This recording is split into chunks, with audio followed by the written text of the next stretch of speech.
Okay, thank you. Can you hear me? Am I speaking loud enough? Yep, great. So what we're going to do essentially is I'll give a presentation and then hand over to Monsieur Dichy. But being as I'm talking about a project in which he has been involved in as well, I'll probably sort of be grabbing him and we'll try and do. Okay, so today the title of the panel is Archives at Risk. And what I'm going to do is present to you a French or Francophone initiative that is seeking to address many of the questions that we've been discussing in this conference.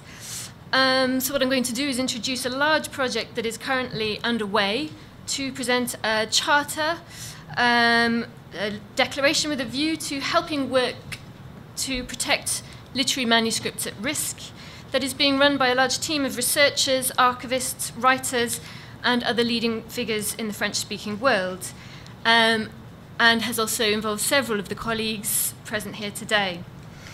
So their aim is to create in this document what they call le quatrième côté du triangle, as this, the fourth side of the triangle, as this manuscript, taken from this manuscript by the Congolese author Sani Labutansi.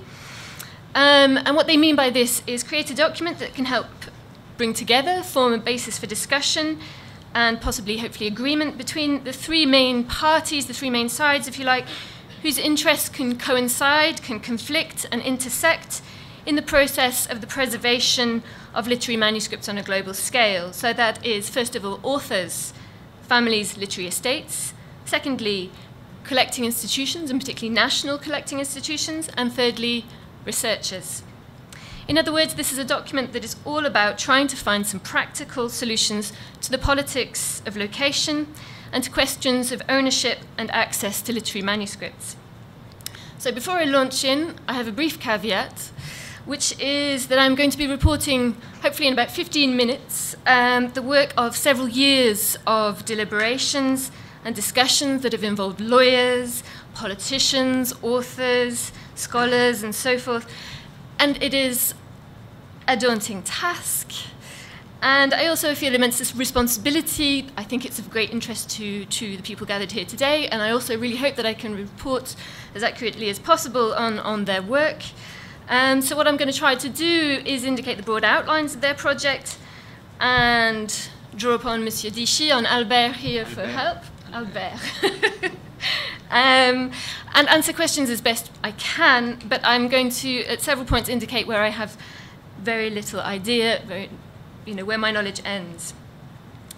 So first of all, I'll introduce very briefly the team and the ethos behind their project, before running through with you my rather amateurish translation of the first draft or awareness-raising text to prepare this charter on literary manuscripts that they're currently using to lobby heads of state about this issue. And so what I'll do is I'll use this document, going through this document, as an opportunity to kind of highlight some of the points of debate and really give you a sense, briefly, of some of the long and complex discussions that have produced this document. So if at any point you feel like you would like to comment, to interject, to ask questions, please do. And of course, we'd really appreciate comments and questions at the end, because I think it would be very valuable. I know that the team in France, ITEM, would be very keen to have the Anglophone and the Caribbean perspective on their work. Okay.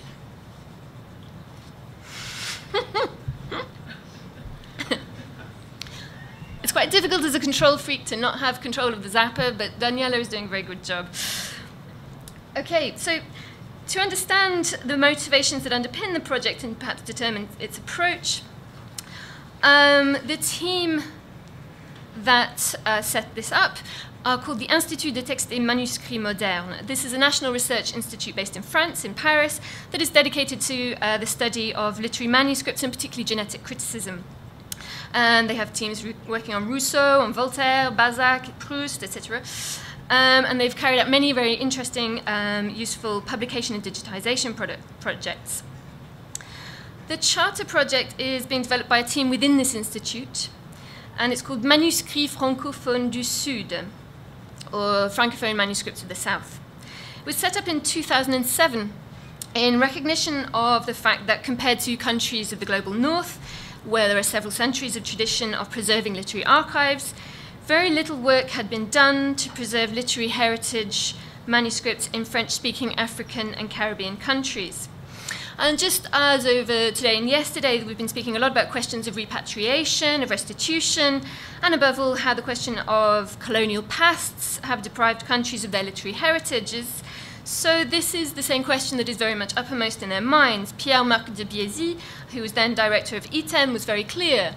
Metropolitan France has a debt to its former colonies, has a responsibility to think carefully, to think sensitively, and above all, about how to work with such countries to help to ensure the literary heritage of the present and the future is not also lost. So Francophone literary archives are at risk from multiple factors.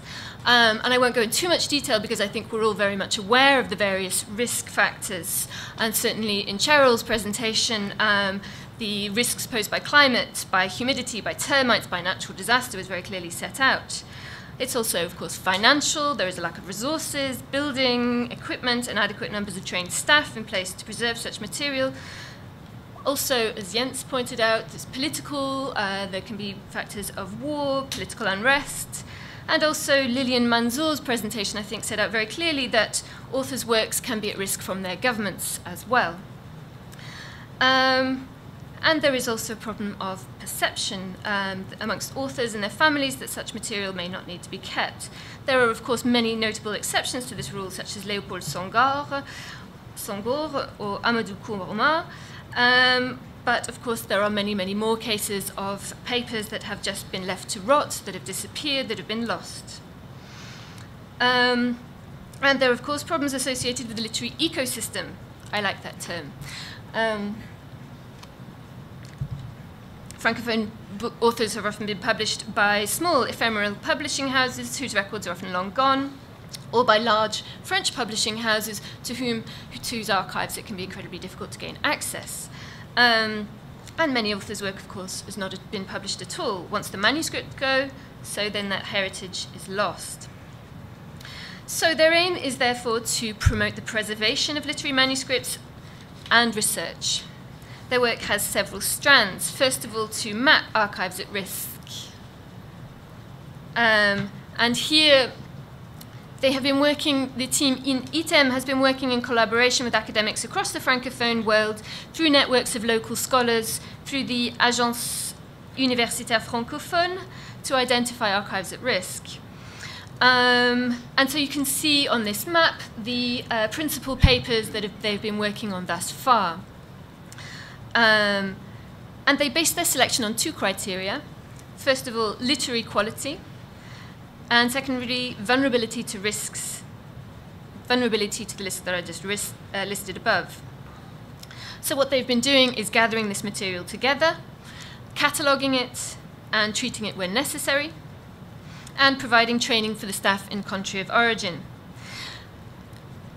And what we can see, what we can see from this map as well is where necessary, where because perhaps there have been no facilities for preserving these papers in the source country, or the archive is in danger for reasons of war or politics or what have you, they have identified temporary deposit institutions. So you can see on the map we have the papers of Jean-Joseph Rabiravello down in Madagascar. They are currently being held in fridges, I think, in the Institut Français.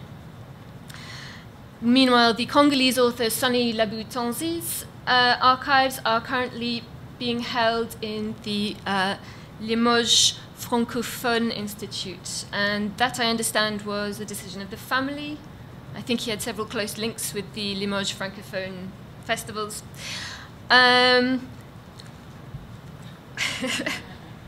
The next thing they do is produce publications to encourage research. So what they do is they produce complete critical editions of these authors' writings to promote genetic critical research in both paper and of course digital format. So they have produced the complete works of Léopold Senghor, and also there you can see Rabbi Ravello's. And in production there is Albert Memmi, Aimé Césaire, Amadou Kourouma, and Sonny Laboutancy. So immense amount of work going on there. And finally, they produce digitization. They have a big digitization project to essentially to ensure that initially the material is preserved, is safe, but also in order to establish a digital edition of the material that can be used for genetic criticism, genetic scholarship. And in the long run, they envisage setting up an online platform for accessing archives that respects copyright. Okay, so how has this led... Are we doing okay for time? Okay. So how has this led to the development of the Charter project?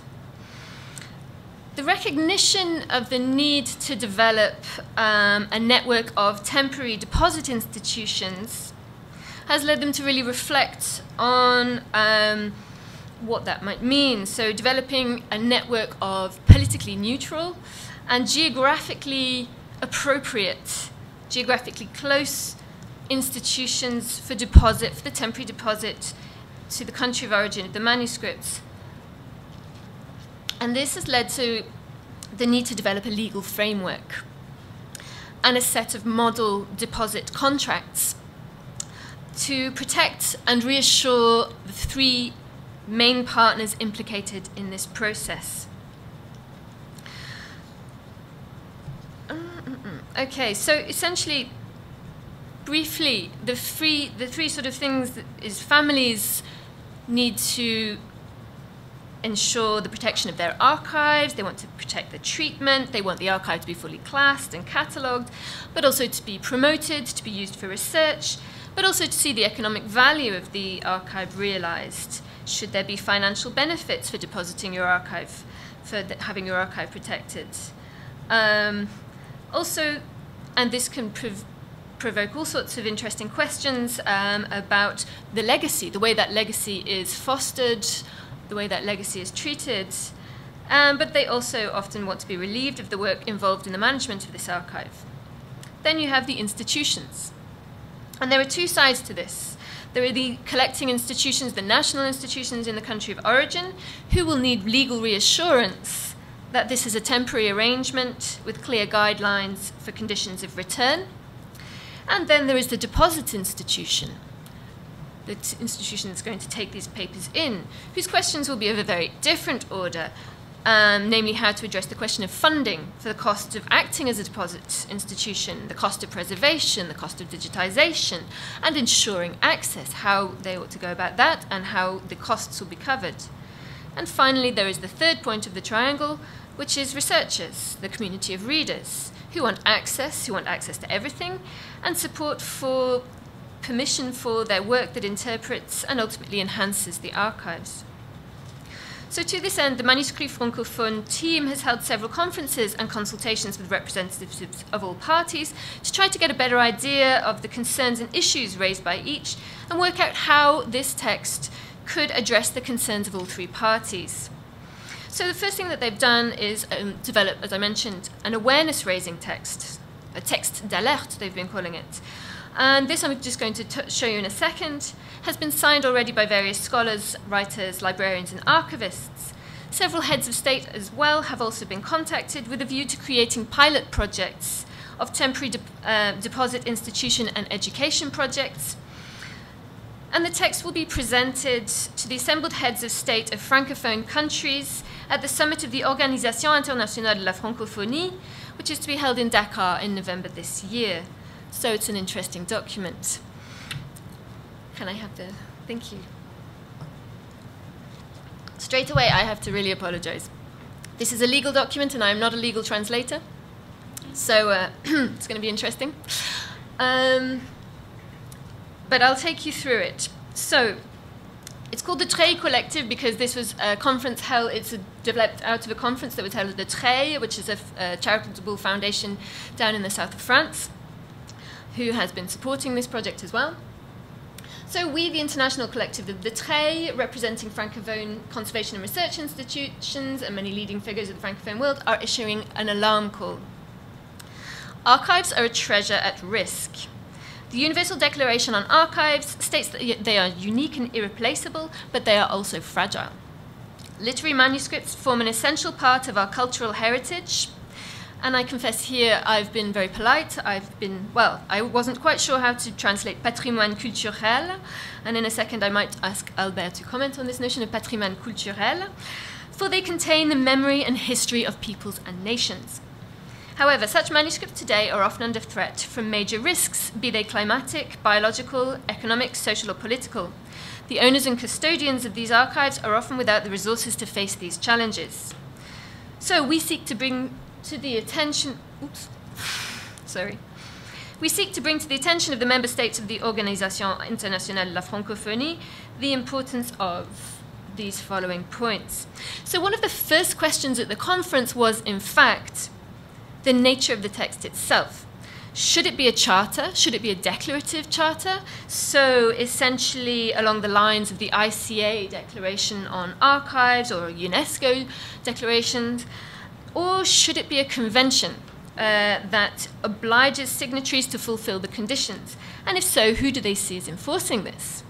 So there was a stand-up row actually at the conference between the various legal advisors as to whether this should be the World Trade Organization or not. However, my current understanding, and I think Albert can back me up on this, is that currently they have opted for the declarative charter in the end, with the emphasis on awareness raising and sharing best practice. So the first point that they would like to bring to the attention to the heads of state is to promote the identification and inventory of literary manuscript archives that are present in their countries, or sol national, I think was the word, starting with the most vulnerable archives with a view to their protection, respecting the principles set out in the Universal Declaration on Archives. One of the points of debate here really is that given this text, that this text is going to be developed at the level of nation states.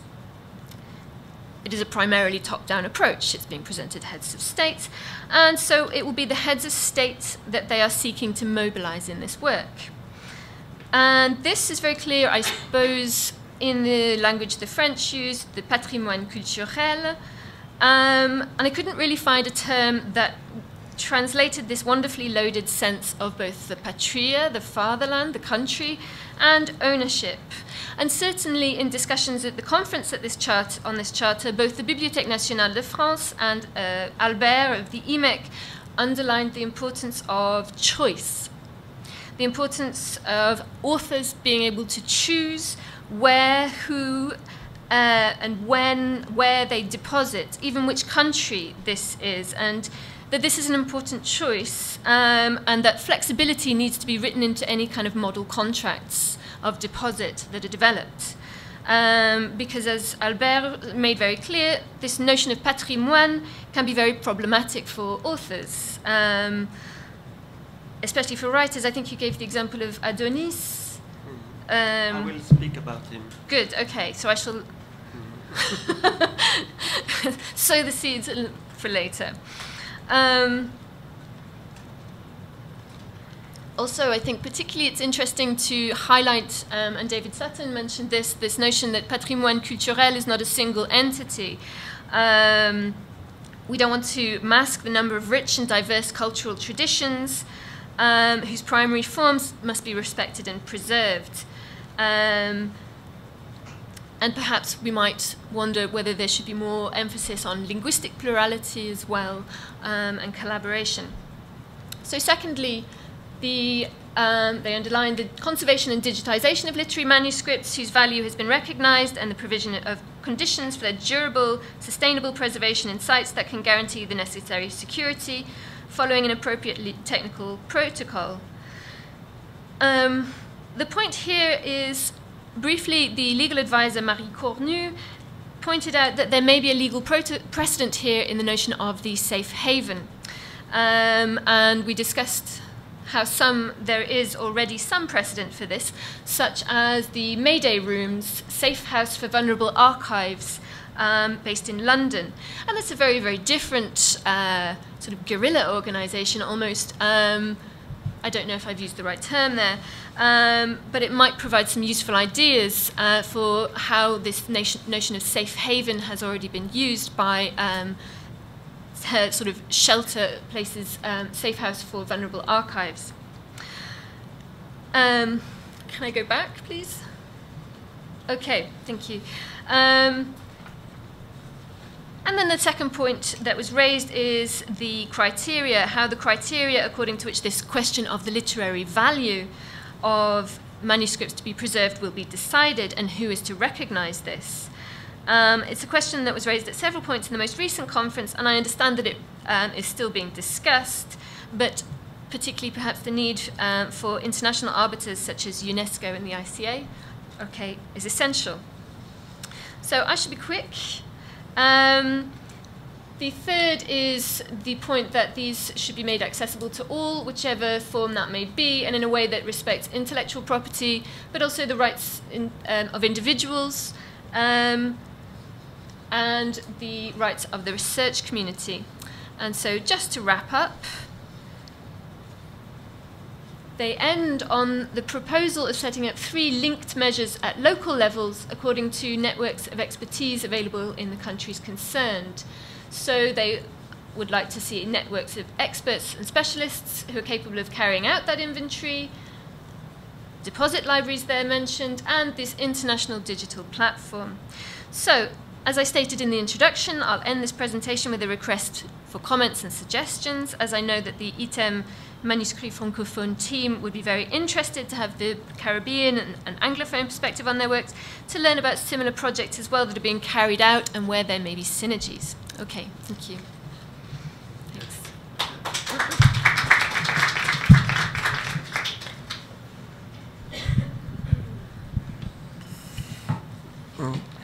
Thank you. I would like, first of all, to ask for your indulgence for my English, because my French is not so good, but my English is worse. I would maybe just before speaking about archives in danger, I would like to say how much I'm impressed by all what I have heard here, and also by the value you give here to archives. So many people consider that archives are just old stuff and just material for old historians. And at IMEC we are often told that we have too much archives. So I'm very comforted and reassured by the attention, the special attention, the importance you give here to archives. It's not everywhere the same. I live in Paris now from years, but I come from the Middle East, and I can tell you that in the Middle East very few people have the same sense of archives. Maybe the skate is not the same here and there. Middle East is in fire, there war everywhere, but Arab countries are not maybe worried about their history or their identity. It seems to me that Caribbean islands, which are much peaceful countries, are more worried about their memory, their culture, attached to the archives and to the, I heard many times the word identity and the link between identity and archive. And of course, this attachment to archive is also linked to the dramatic problems we have heard this morning, and the situation. I think that archives can become more important when they are threatened. The second thing I would like to say as preliminary is that the idea of archive and the idea of danger and risk are maybe deeply linked. Archives are always at risk, threatened, missing, split, incomplete. I don't know what would be a complete archive, except if it includes the author. Archives need, if you pay attention to the terms we use to speak about archives, archives need care, need to be rescued, saved, preserved, protected. They can be destroyed, they can be burned, stolen, attacked by termites, paper illness, etc.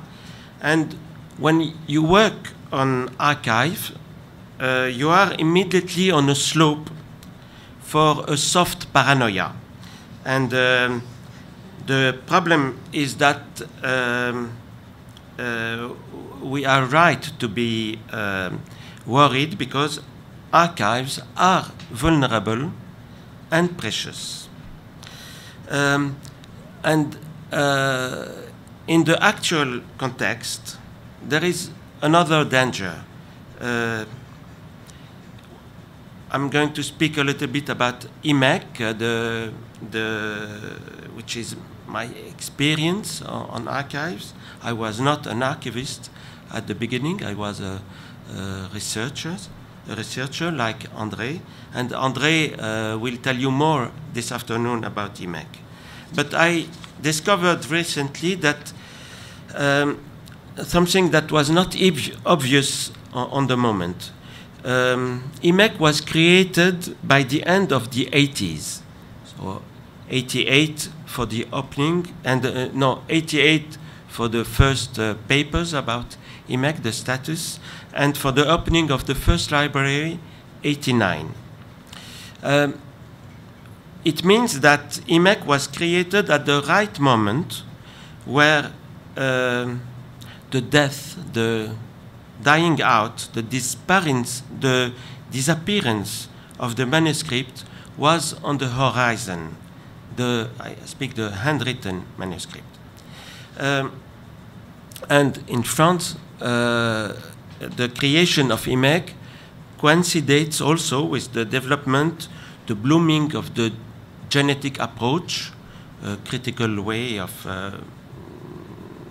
working in literature, praised by ITEM, and Sophie told you about ITEM, Institute of Texts and Manuscripts, and also the birth of their widely open review on manuscripts, Genesis. So IMEC and ITEM, it was like a revival of the interest for manuscripts that were, you had before years of the domination of the structuralism and the approach that was very far from historical approach and the manuscripts. And so the revival went also with a sharp rise in the prices of the manuscripts in the auction sales. So in France, these three things, ITEM, IMEC, the leap of prices,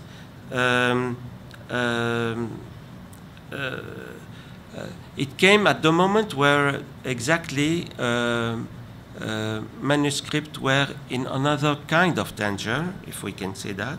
But of course, at this time, nobody knew exactly what was happening. We didn't think about the disappearance of manuscript, but it was in the air. Well, it's not so surprising because a lot of science are produced by the disappearance of their object. Ethnology, for example, arises at the moment where what was called the primitive societies were disappearing, and dialects are often taught in the universities when they are naturally spoken by nobody. So we can say that not only IMEC, but all the institutes that we represent, including, of course, the famous diasporic literary archives, we are more or less born from the danger of disappearance of our main object, the manuscript. And if I can add something more to our slight despair, I will say that it's not only the manuscript that will disappear, it is the handwriting. You know probably that there was a big affair in the States because some states wanted that children at school stop learn how to write, but learn how to type and how to use electronic machines. Well, there was it was stopped, but it occurred, and we can think that maybe in 10 years, 20 years, who knows, there will be a time where handwriting will be just unreadable.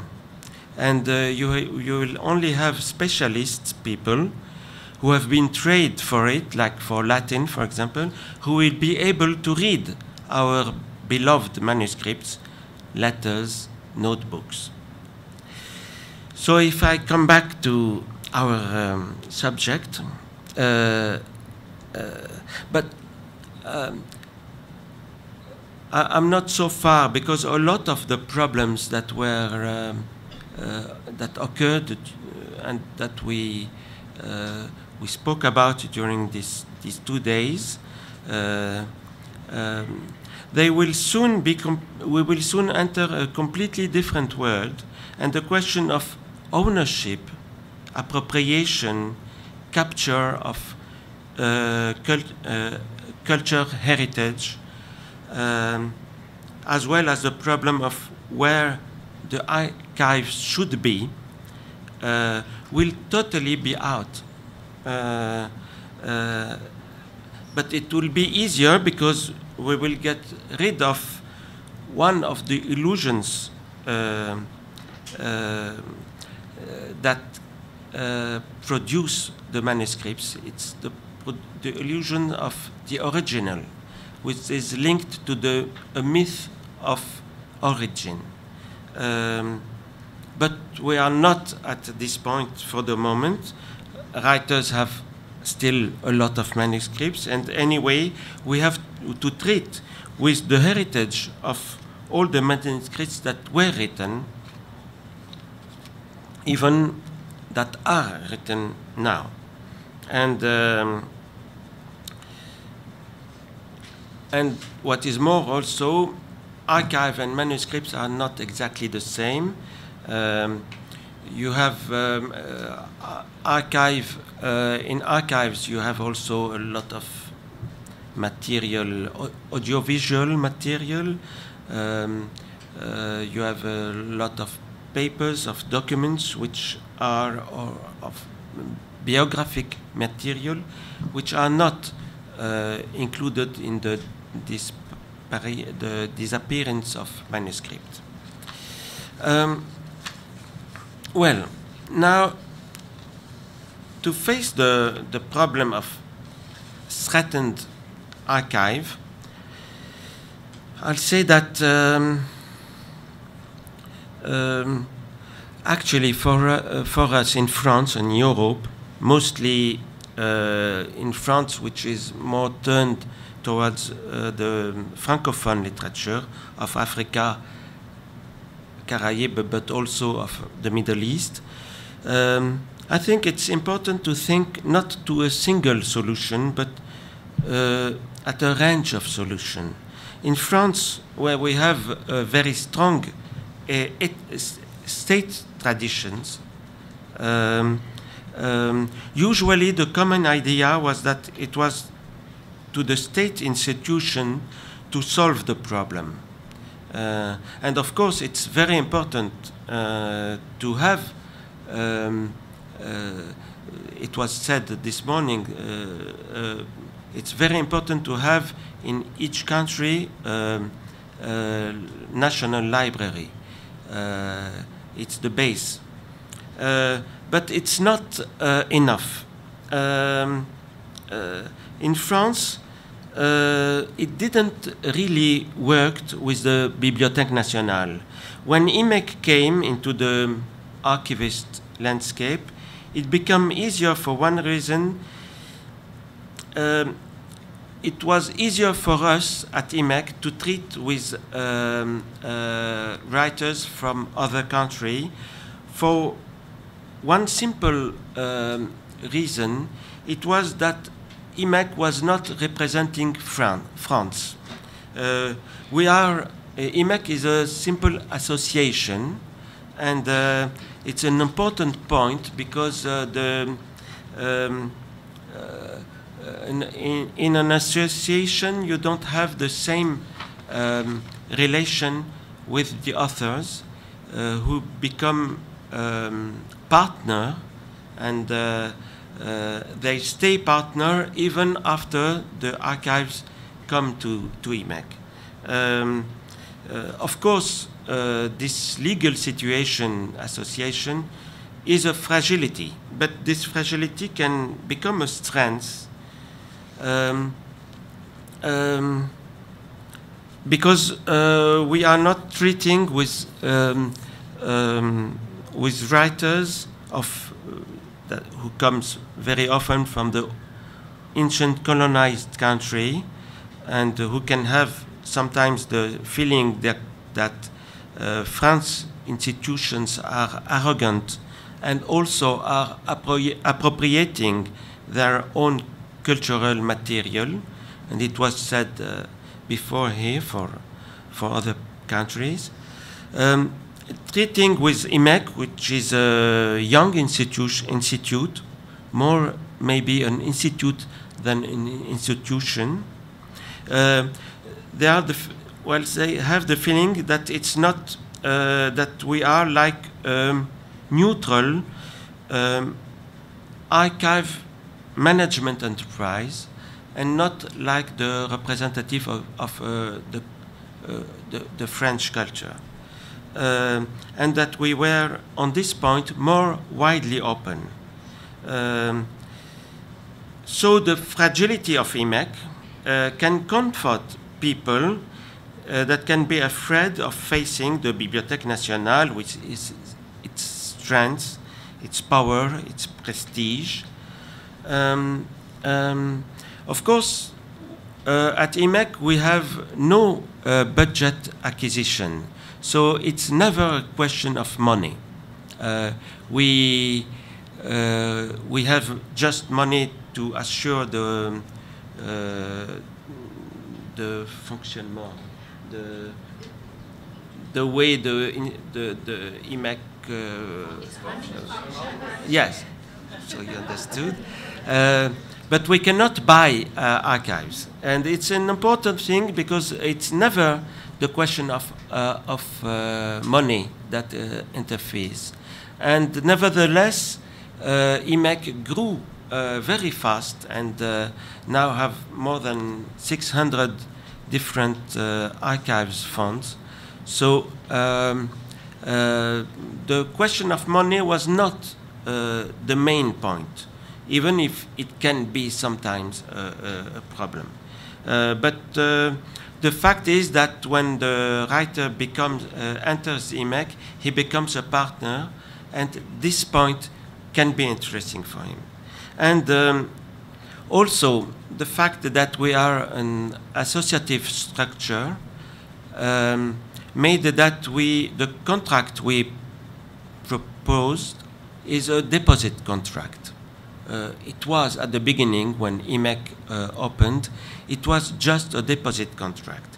Now and André will tell you about it, it has developed, but this is important because it means that it is not definitive. It can become definitive after. This is the choice of the author, and many authors make this choice 10 years or 20 years after having deposited their archive, but not all of them.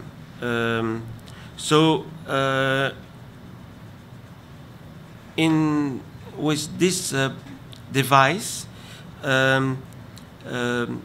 you have the possibility of answering or giving a solutions to very urgent problems that occurs when archives are in danger, without appropriating the archives. I will give you just an example of this. You spoke about Adonis. So Adonis is a Syrian poet. He's considered usually today like the greatest living poet of the Arab world.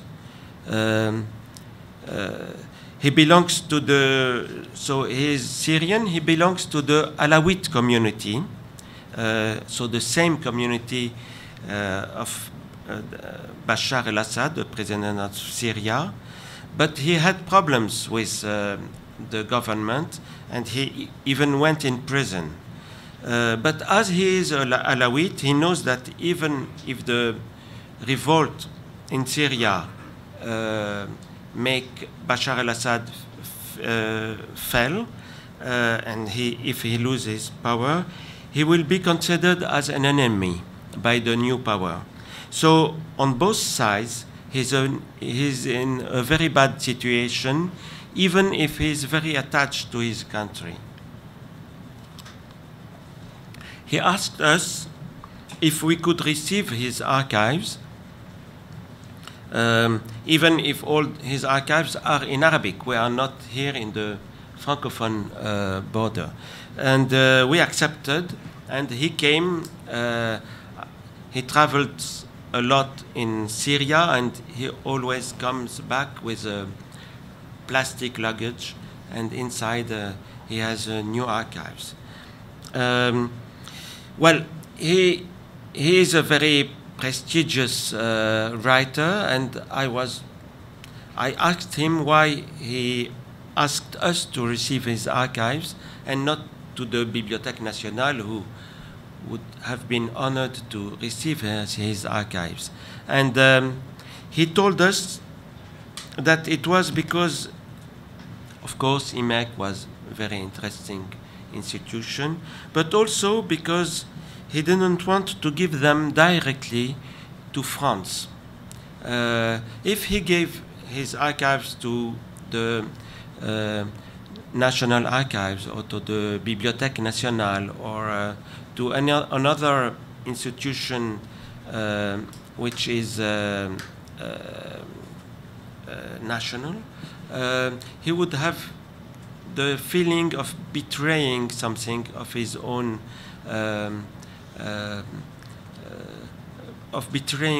but not at IMEC, because IMEC was a little bit independent. I will go a little bit. Yes, okay. I will finish. So, just one. The other thing I would say that we try to do at IMEC, when we have archives that come from another country, is to try to make a partnership with institutions in the country, and also we help institutes in the country that are creating on the model of IMEC. We train their archivists, we received them, we work with them, so we can have a link between their institute and ours. And of course, but this is a big problem, the digitalization will solve a lot of problems, but it will remain always one problem that electronic copies will not solve. It's the problem of who controls the archives, who has the control on it. Because you don't have really archives if without the possibility of secret. You don't have archives without the possibility of protecting private life, of protecting also all the part which is non-published, not covered by a copyright. And the question of who will control this will always remain, even if most of the archives are shared by a digital way. Well, I can stop there and we will debate about it.